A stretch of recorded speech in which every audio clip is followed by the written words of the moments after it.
Imagine flying over what looks like a dense, untouched forest. Trees as far as you can see. The canopy is thick. And then, slowly, the camera drops. And you start noticing things. A straight line where no straight line should be. The corner of a wall swallowed by roots. A window frame strangled by vines. And then it hits you. This isn't a forest. This was a city. Nobody bombed it. Nobody burned it down. People just left. And the land took back what was always its. That's what this video is about. Not abandoned places in the dramatic, cinematic sense. Something slower than that. Something more patient. The biological erasure of human civilization, place by place, route by route, flood by flood.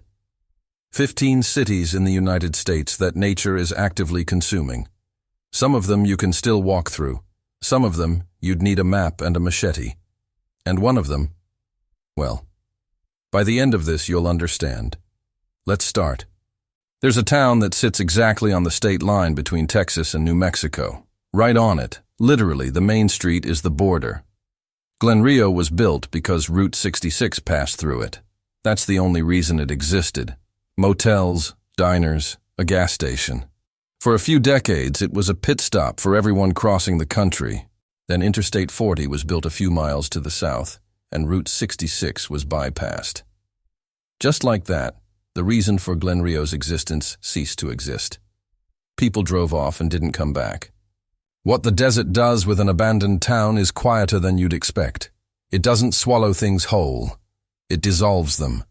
Sand fills window frames. Wind pushes grit through every gap. Stucco cracks and falls. The wood that's left bleaches white and splits. And the scrub brush, mesquite, creosote, just keeps pressing in from every side, inch by inch. No rush at all. There are still walls standing in Glen Rio, but the walls look embarrassed, like they know they're next. At its peak, Hebron had a few hundred people. German immigrants who came to farm the northern plains. They built churches, a school, a downtown with real storefronts. For a while it worked. The land was hard but livable, and the community held together through sheer collective will. It didn't collapse all at once. It just kept losing people. Young people left for Bismarck, for Minneapolis, for anywhere with a job market. The farms consolidated. The school closed. The storefronts went dark one by one. And here's the thing about the Great Plains. The prairie doesn't wait for an invitation. When human activity stops, when nobody is mowing, spraying, maintaining, the native grasses come back almost immediately, and they come back like they were always supposed to be there. Because they were. The roads in Hebron's outskirts are cracking along their edges, and through those cracks the grassland is reclaiming the geometry of streets that shouldn't exist anymore. It's not violent. It's more like a correction. Most people know Mosier as a small, quiet town in the Columbia River Gorge. What fewer people know is that the area around it contains the skeletal remains of older structures, colonial-era homesteads and early settlement buildings, that have been progressively consumed by the surrounding forest for over a century. Oregon's western side is one of the most aggressively vegetated environments in North America. The rain is relentless. The growing season is long, and the species that dominate there, Douglas fir, Sitka spruce, big-leaf maple, are not subtle. They crack foundations. They push through floors. Their root systems rewrite the topography of whatever ground they grow on. Walk far enough into the hills around Mosier, and you find walls without roofs, roofs without walls, door frames standing in the middle of nowhere with trees growing through them. The forest didn't attack these structures. It just grew, the way forests do, and the structures were in the way. Gold rush towns have a predictable arc.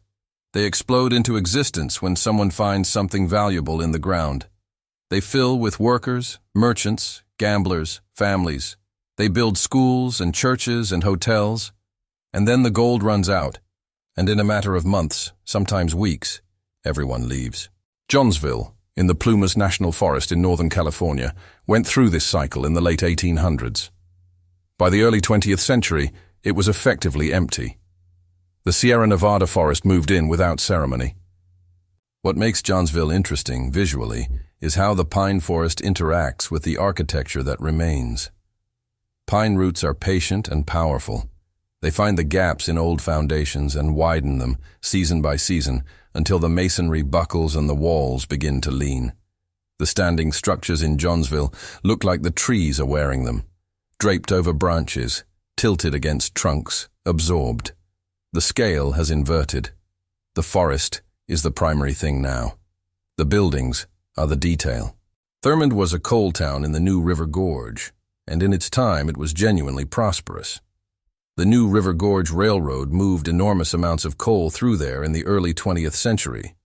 The town had a bank, a hotel, a population that peaked around 500. Not huge, but real. Functional. The coal economy declined. The railroad routes changed. People left across several decades, slowly at first, then all at once. Thurmond's current permanent population is somewhere around 5 people. The exact number fluctuates, which is already strange to think about. And here's what you see when you visit. The Appalachian forest has descended from the ridges above the town and is working its way through every gap it can find. Deciduous trees, red oak, tulip poplar, black locust, are relentless in this kind of environment. Their root systems are aggressive. Their canopy closes fast. The buildings that remain look like they're being slowly pressed into the ground from above and below simultaneously. The forest on those ridges isn't coming down fast, but it's coming. This one is a little different, because Portage isn't entirely abandoned. People still live there, which makes what's happening in its older northern neighborhoods stranger, not less. The city was founded in the early 1800s and expanded aggressively through the 19th century. The northern sectors contain some of the oldest residential structures in the state: Victorian homes, stone buildings, houses with root cellars dug before the Civil War. And many of these buildings have been sitting without serious maintenance for a long time. What happens to a house in the upper Midwest when nobody tends it is interesting. The winters are brutal. The freeze-thaw cycle is one of the most effective demolition forces on Earth. Every crack in a foundation fills with water in autumn, freezes in winter, expands, cracks further, and then the roots come: black walnut, silver maple, big trees with aggressive root systems that find those cracks and go to work, not maliciously, just automatically. Some of the foundations in Portage's older neighborhoods are being broken from below by roots that are older than the current residents. The houses above them are tilting, almost imperceptibly, year by year. Drawbridge is, by any reasonable definition, the strangest entry on this list. It was the only town ever built on a tidal wetland island in the San Francisco Bay. And it worked. Briefly. In the 1880s, hunters built shacks there for the duck hunting season, and eventually a small permanent community developed. At its peak, around 90 families lived on this strip of land surrounded by marsh water. The Bay Area's ecological restoration efforts in the mid-20th century restricted development and eventually led to complete abandonment. The last resident left in 1979. What makes Drawbridge different from every other entry on this list is the mechanism of its destruction. The island is sinking.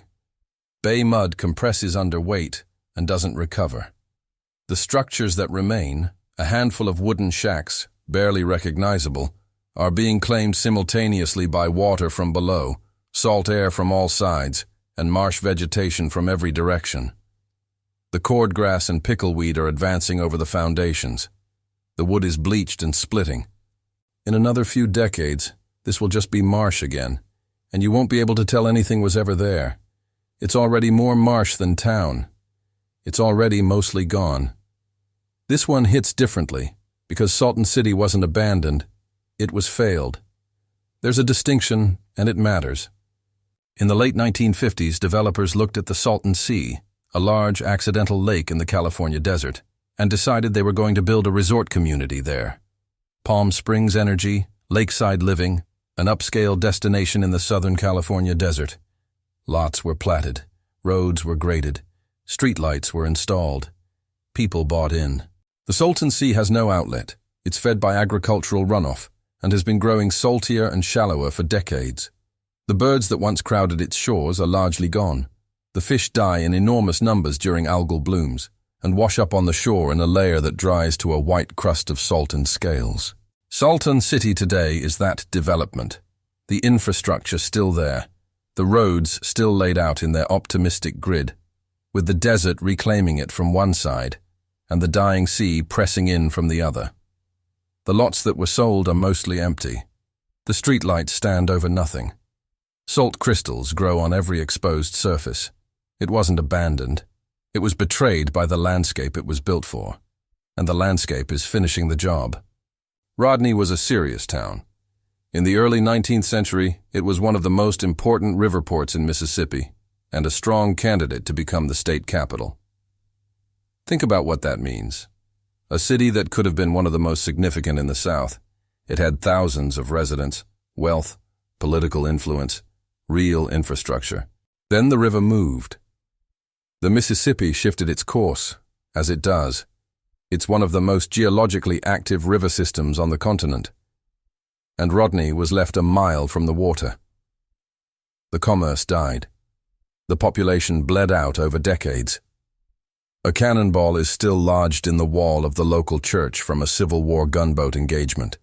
The cemetery is still maintained, barely. But the town itself has been consumed by delta vegetation, kudzu, water oak, wisteria, in a way that feels almost ceremonial, like the landscape is performing a burial. Walking through Rodney now, the vegetation is so thick it's disorienting. Structures are visible only when you're almost touching them. The town that almost became a capital is now visible only in outline, only in the gaps between vines. There are places that don't make the history books because their disappearance was gradual and local and unspectacular by the standards of disaster. Elbow Lake is one of them. The community grew up around agriculture in the upper Midwest, as most of these places did, and it functioned well enough for generations. The collapse came through hydrology.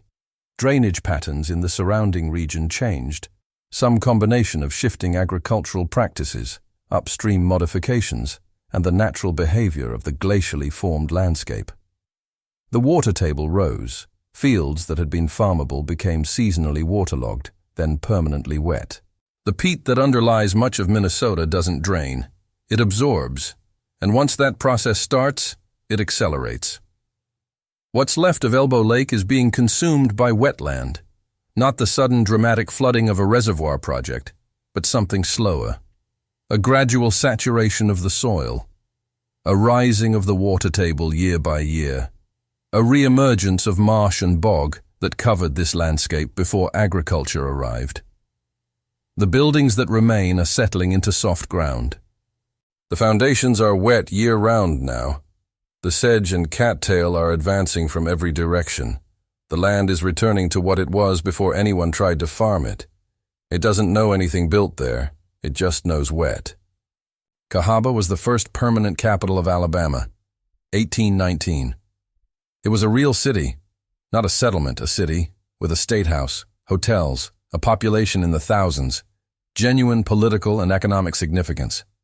The capital was moved to Tuscaloosa in 1826, partly due to flooding concerns along the Alabama River. Cahaba kept going for decades after that, shrinking but functional, until the Civil War and subsequent flooding events essentially ended it. By the late 19th century, it was empty. What the Alabama forest has done to Cahaba over the next 150 years is thorough, in a way that's hard to describe. Spanish moss hangs from trees growing inside what used to be buildings. Gravestone after gravestone emerges from undergrowth in the old cemetery. Names still legible, dates still visible, the dead more present than the living. Foundation stones mark where structures stood, now serving as pedestals for cedar and sweet gum trees. The Cahaba River runs nearby, quiet and clear, the same water that flooded the town and helped drive people away. There are wildflowers here that bloom in extraordinary numbers. Cahaba lilies, specifically, a rare species found in almost no other place on Earth. The first capital of Alabama is now most famous for its wildflowers. That's not a tragedy. It might be something else entirely. but it's also an erasure so complete that it loops back into something almost sacred. In 1943, the Tennessee Valley Authority informed the residents of Lewiston and several surrounding communities that their land would be flooded. Not might be, would be. The Norris Dam Reservoir was expanding, and their town was in the projected flood zone. Families were relocated. Some complied quietly. Some fought it. In the end, everyone left, because you can't argue with a reservoir. Lewiston went underwater. The buildings, the roads, the fields, the cemetery, all submerged. The TVA reinterred many of the bodies from local cemeteries before the flooding, but not all records matched, and not all remains were found. The lake settled above the town, and for most of the year, it stays there. But droughts happen, and when they do, when the water level drops far enough, Lewiston reappears. Foundation lines emerge from the silt. Road edges become visible. The old town grid comes back like a watermark, like the land is trying to remember what it was. And then the rains return, and it submerges again. A town that died is also a town that comes back, briefly, and then disappears again. There's something about that rhythm, that partial, seasonal resurrection, that's harder to process than a clean ending would be. St. Thomas was a Mormon settlement founded in 1865 near the confluence of the Virgin and Muddy Rivers in Nevada. It grew into a real community, farms, a post office, a school. The residents were hard-working, organized, committed to the place. Then, in 1938, the waters of Lake Mead, rising behind the newly completed Hoover Dam, reached the town. The last resident, a man named Hugh Lord, left by boat. He rowed away from his own house as the water rose around it. For most of the 20th century, St. Thomas was at the bottom of Lake Mead. Then, in the early 2000s, the drought that has gripped the American Southwest began draining the reservoir at a rate no one had planned for. By 2002, the ruins of St. Thomas had broken the surface. By the mid-2010s, during the most severe drought years, you could walk through most of the old town site. What you see is remarkable. The desert that existed before the lake reclaimed it even faster than the water retreated. Creosote and desert scrub moved back in immediately. The foundation walls stand in a landscape that is simultaneously ancient, the same Mojave Desert that predates any settlement, and skeletal, the bones of a town visible through a thin skin of new desert growth. St. Thomas drowned. It came back, and the desert is erasing it again, just more slowly this time, and with less drama than the water had. Centralia is probably the most famous entry on this list, and it deserves its reputation, though not entirely for the reasons most people think. In 1962, a fire was accidentally ignited in a coal seam beneath the town. Nobody is entirely certain how. What everyone is certain of is that it did not go out. The coal seam, part of the vast anthracite deposits of central Pennsylvania, continued to burn underground. It burns today. It has been burning for over 60 years. The practical consequences unfolded over decades. Carbon monoxide and carbon dioxide seeped into basements. Sinkholes opened on roads. The ground in certain areas reached temperatures that could ignite wood on contact. The state government began buying out and relocating residents in the 1980s. Most left. A handful refused, and a handful still live there, the last official residents of a town that is, technically, still an incorporated borough of Pennsylvania, with a population currently in the single digits. Walking through Centralia today, you see cracked roads going nowhere, leading to empty lots where houses once stood. In winter, steam vents from the ground in long, slow plumes. The earth breathes, and the Appalachian forest is filling in the gaps where the houses used to be. Trees growing in the old residential grid, moss over asphalt. The fire underground, invisible. The forest above, visible and advancing. The town is being erased from above and burning from below. You have to think about that for a second. Both things are happening simultaneously, and neither one is stopping. There's a diamond mining town in Namibia called Kolmanskop. It's not American. I'm breaking the format for a moment, and I'm doing it deliberately, because Kolmanskop is what the end looks like. The Namib Desert has filled the interiors of the buildings there with sand. Not metaphorically, literally. You open a door, and the sand inside is shoulder height. It has drifted through windows, and covered floors, and climbed walls. What used to be a hospital, a ballroom, a butcher shop. They're just containers for sand now. The desert is inside the architecture. The building is no longer a building. It's a mold that the desert is filling. This is what every city on this list is moving toward. Not all at the same pace, not all through the same mechanism, but the trajectory is the same. Glenrio is dissolving. Cahaba is overgrown. Centralia is burning and regrowing simultaneously. St. Thomas drowned and came back as desert. Leuston surfaces and resubmerges with the seasons like something breathing. The pattern is the same everywhere. Humans build on land that was something else before. For a while, sometimes a long while, the construction holds. The city functions. The streets stay clear and the foundations stay dry, and the walls keep the outside out. And then, for whatever reason, economics, geology, hydrology, plain misfortune, the maintenance stops, and the natural world moves back in, without urgency, without malice, just back in.